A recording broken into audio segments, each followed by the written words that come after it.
Hello, and welcome to Greet the Week. I'm Mona Duncan, and have my co-host Jan Moray here, and we have some live guests that we always appreciate being here.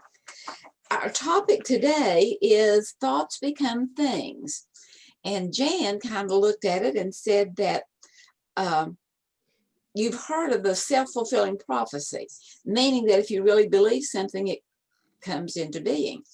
And so she is looking at the fact that if you are believing something negative that is coming into reality, why not change your thoughts to have it more positive?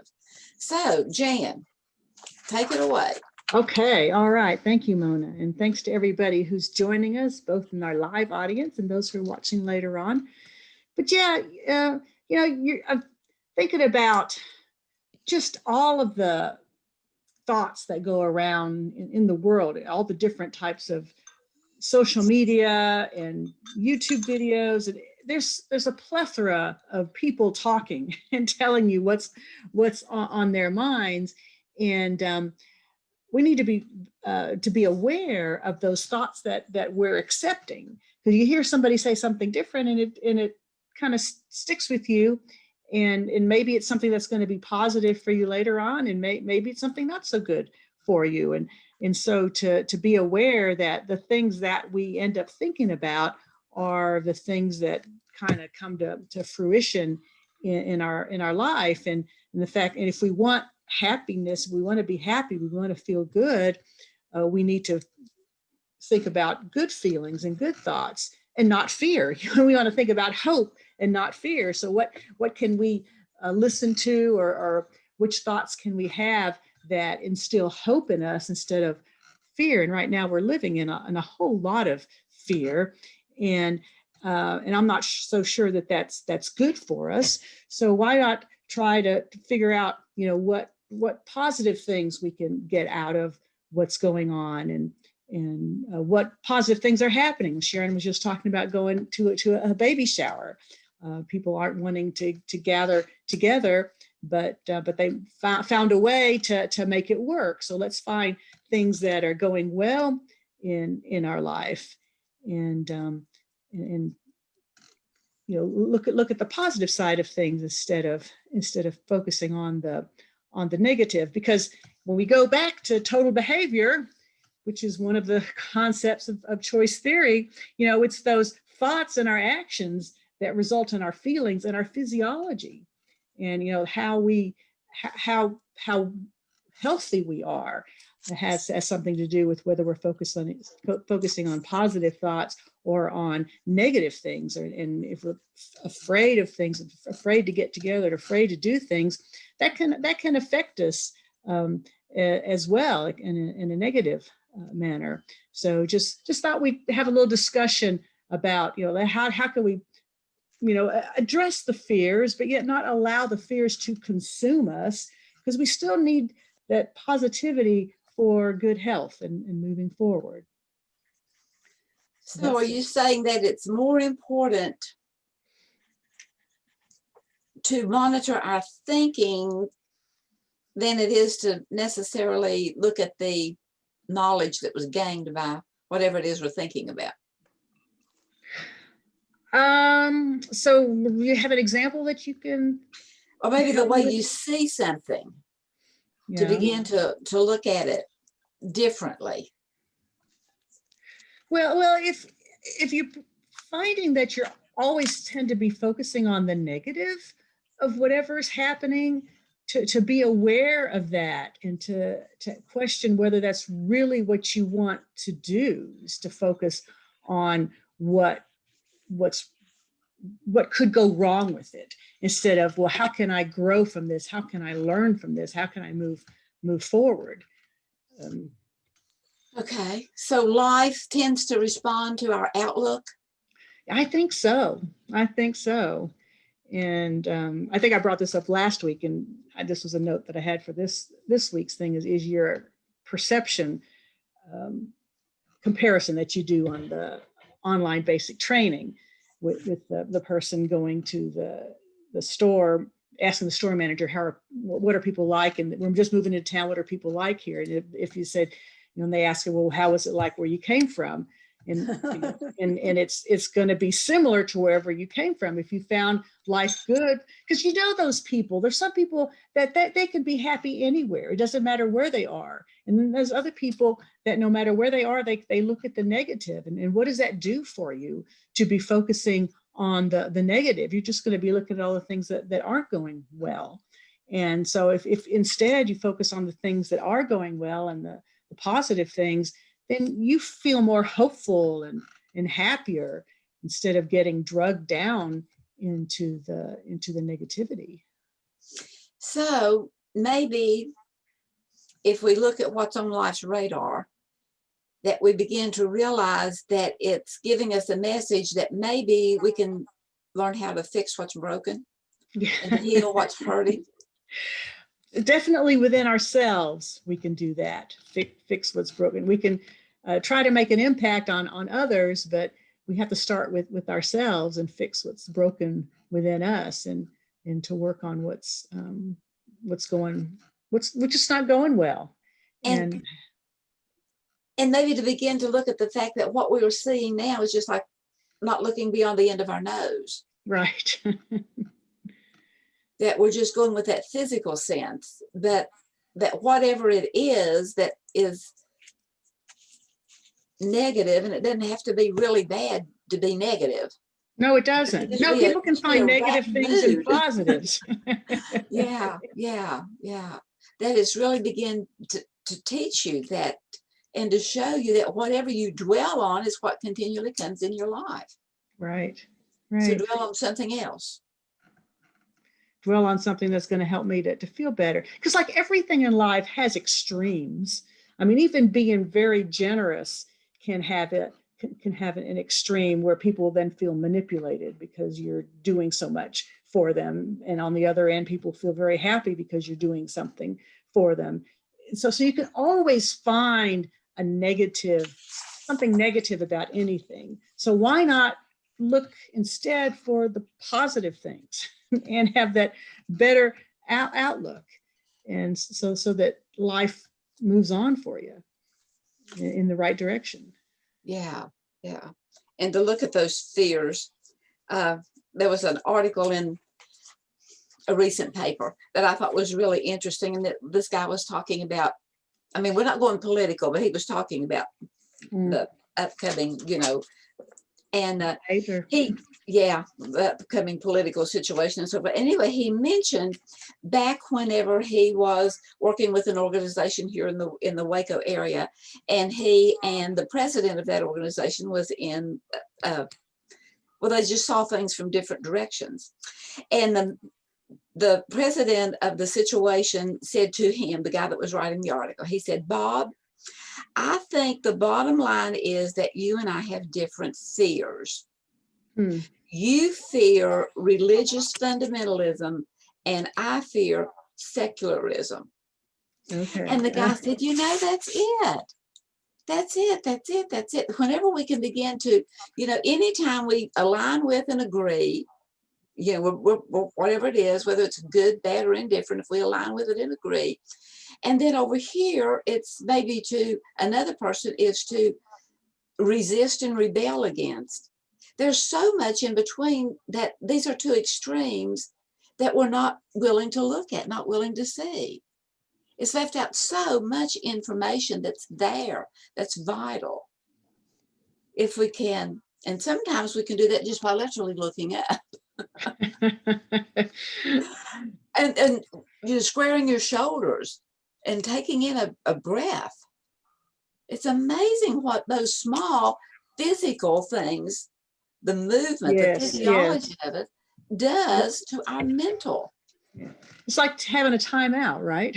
you send the kids a timeout for them to get removed from the situation and clear their brain. Sometimes you need to get removed from your situation because you're bombarded with messages from all directions, and it's overwhelming. It can be overwhelming, and it can create a lot of fear, but fear begets misery, and there's a lot of emotion that gets tied up in it, and I think it results in some decisions that being made that maybe aren't the best for you. And so it's to try to, I think it's great, to pull yourself away from that situation so you can take a breath and think about it and really get it. And it's good to have another perspective and look at it from a little different angle and see if that fear really is warranted, or if it's just an overreaction, or somebody's trying to manipulate you to get you to do something by putting fear inside of you. So instead of centering on the fear, begin to look at what you might have faith in, and start with having faith in you. Yeah. That this too shall pass. Right. As it says that everything comes to pass, but nothing comes to stay. Right. There's a lot of things we don't want to come to stay, so we need to make sure that they do pass through and they don't stay here with us. And what can I do about it? How can I get around it, or not allow it to control me? I mean, it's going to affect you, but it doesn't control your actions. Right. That goes back to that little story that came on in the Secret, that this guy, he had this scrawny little cow, but it was all they had. It gave them milk and cheese and maybe a few vegetables. And anyway, I don't even remember the story of how it happened, but the king said, "I'm coming to your house for supper. I'm coming over there to dine with you." And he didn't know what to do. All he had was that scrawny little cow. So he killed the cow so that he could have this lavish feast for the king that was coming to his house, the pauper's house. And anyway, several years later, the king was back through town, and the pauper was not a pauper anymore. He had, overcome that. And somebody made the mention to the king, said, "Wow, it was such a difference that happened in," I'll just say, Charlie's life. It wasn't Charlie, but what a difference happened in Charlie's life. And the king said, "Yeah, you know what?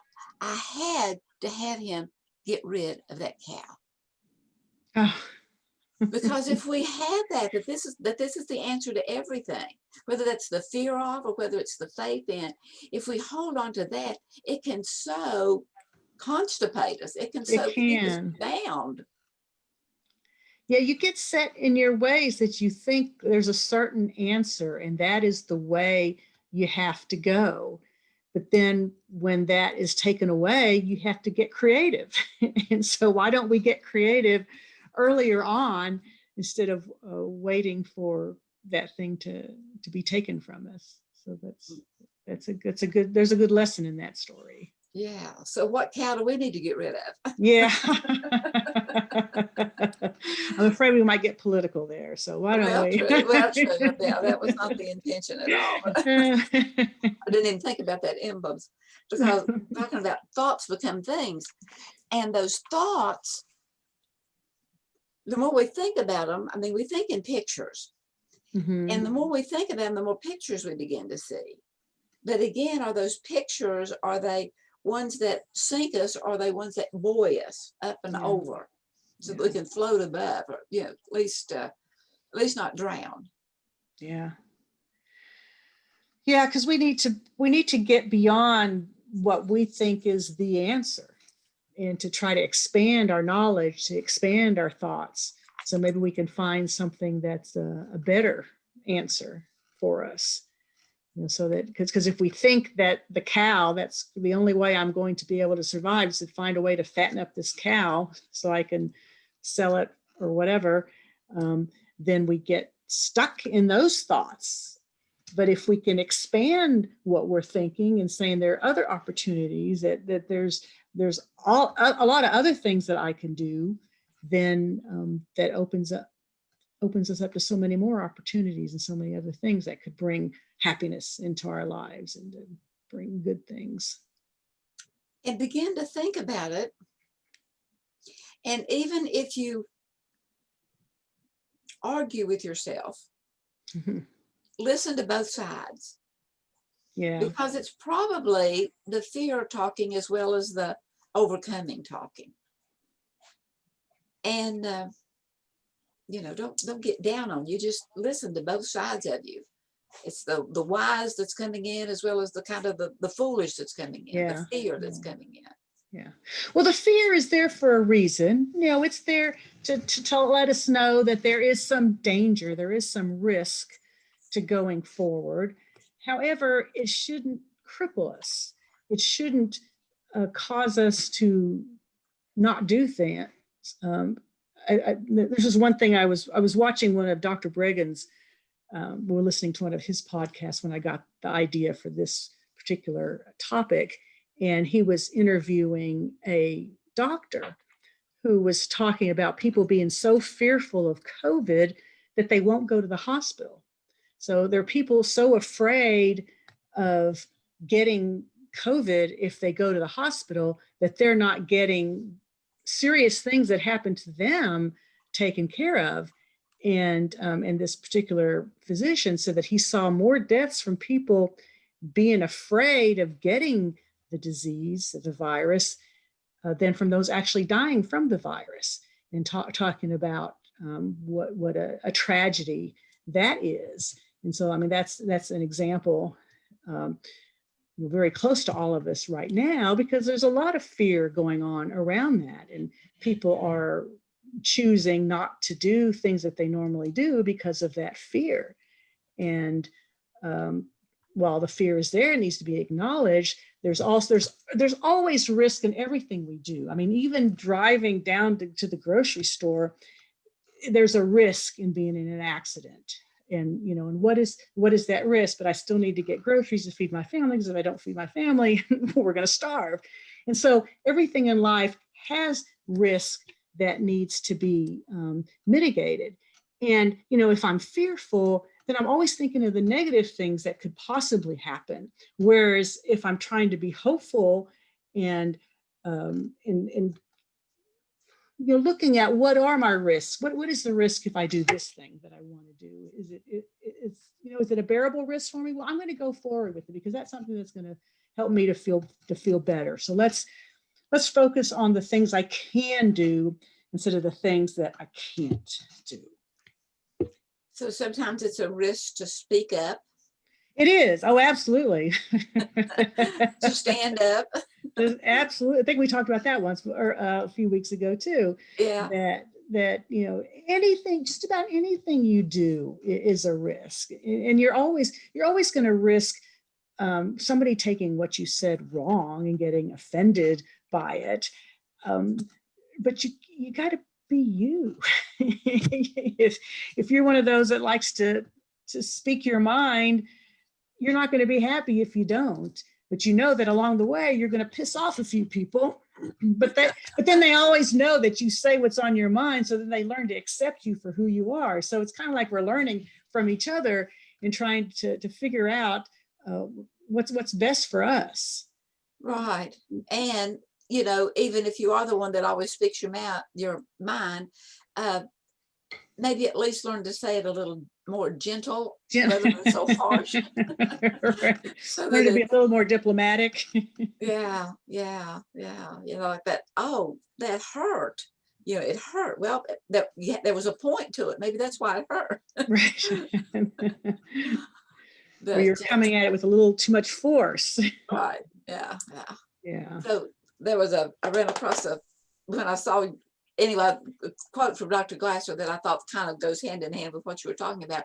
He says, if you look around at your family and friends, you will see that the happiest people are the ones who don't pretend to know what's right for others and don't try to control anyone but themselves. Yeah. So, isn't it time for us to be happy? But it's not something that you can generate. It's something you just be. Yeah. Well, I mean, it's really hard to accept it when somebody, especially a child of yours or a family member, someone you're close to, when they have a different opinion from what you have, and they want to live their life a little differently from what you think they should be doing. It's hard to sit back and not say something, but then you learn too that, well, they have to figure it out on their own. and it's their life that they're living. I can give them, my information. I can let them know that I don't particularly like that answer. I would rather do something else, but it's really up to them to figure it out for themselves, because what's right for them might not be right for you. And what's right for you may not be right for them. And that's okay. It's all right to be different. But sometimes it's hard to watch the process, but at least they know they can always come back. Yeah. Yeah. So it's living at peace with yourself and others. Yeah. Yeah. Yeah. It just kind of goes back to acceptance, but acceptance, it's, well, there's just so many layers to almost every word. Yeah. Right. And if we try to take one layer only and beat ourselves up with it or beat someone else up with it, we're doing more harm than good. Yeah. Yeah. Yeah. And one other note that I made here was, after going through that online training, I feel like I just gone through a intensive course in Dr. Glasser getting this online basic training finished. In his 1965 book on reality therapy, he had one quote. He was talking about civil rights at the time, because in the 60s that was a big thing. And he made the comment, the only way to change someone's attitude is to change your behavior. So you cannot, we've talked about this over and over, you cannot make somebody do what you want them to do. You just can't. But if you can change your attitude about them, and then they can change, then they're more likely to change their behavior.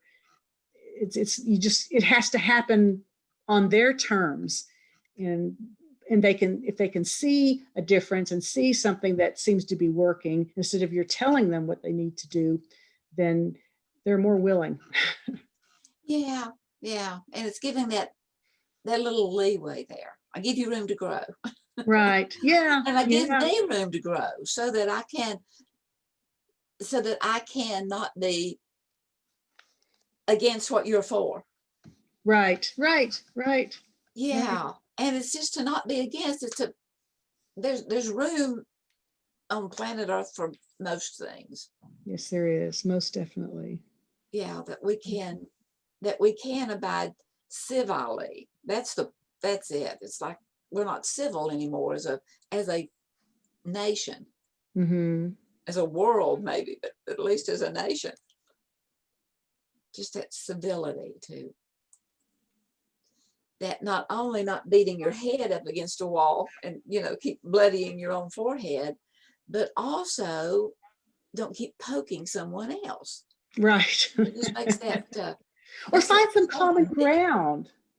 Find some common ground, because even in positions that are very diametrically opposed, there is something in the middle that you can agree on.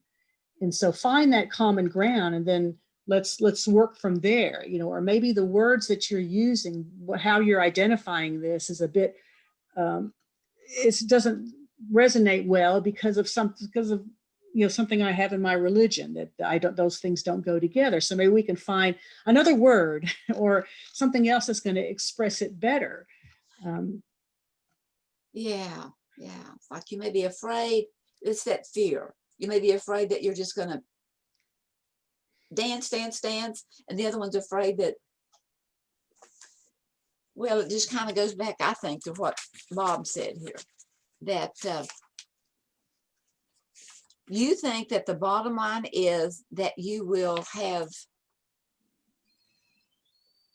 fear fundamentalism, and the other one fears secularism. Okay. That you're so afraid that it'd be so far apart. But yet the thing of it is, there is a middle ground without what's called civility. That middle ground is civility. Because when you're starting to call each other names or to insult the other side for their opinion, then then you're moving away from each other. And so let's throw out all those adjectives and and all the stuff where we're trying to find in our mind something else that you remind me of. No, let's get back to the issue that we're talking about, and let's figure out, what do we agree upon on that issue. Right. Right. And it's the difference in being skeptical versus cynical. Yeah. You can be skeptical, but that in and of itself speaks of an open-mindedness and a willing to suspend judgment. Whereas being cynical is disbelief taken to an emotional distrust. And when you're cynical, you're trying to find ways to break down the other person's point of view. And to prove yours. Right. You know, it's a both and. It's breaking down theirs and proving Right. yours. Right. And many times, you know, in being so cynical, you don't even have a leg to stand on. Right. And then you risk falling. But you've gone so far down that road that even if you realize that they've got a point, you're not going to admit it because you've got too much invested going down the other way to prove them wrong. Whereas if you're starting by trying to find, what do we agree on, what do we have in common, then you've given each other permission to agree and to disagree. And back to all the brain gurus, they say that being skeptical, having that open mind, you know, will not hurt your brain. But being cynical will. Okay. It can even help to shorten one's life. Because there's so much negativity being bottled up. And because I think, you know, with cynicism, you know, comes anger and a lot of negative emotions, which they're your thoughts again, you know, going in your brain, releasing negative hormones, cortisone and other things that are not good for your physiology. So those stressors, right, that right. blood pressure up and yeah, dropping that acid into the stomach and all that kind of stuff. Yeah. Well, so what's a bright thought to close out on? Okay, I was watching a YouTube video about Morgan Freeman the other day, and he had this one line in there that I thought was very appropriate for today. If you can imagine it, you can do it. Yeah. So let's imagine things that we want and get her done. Imagine peace.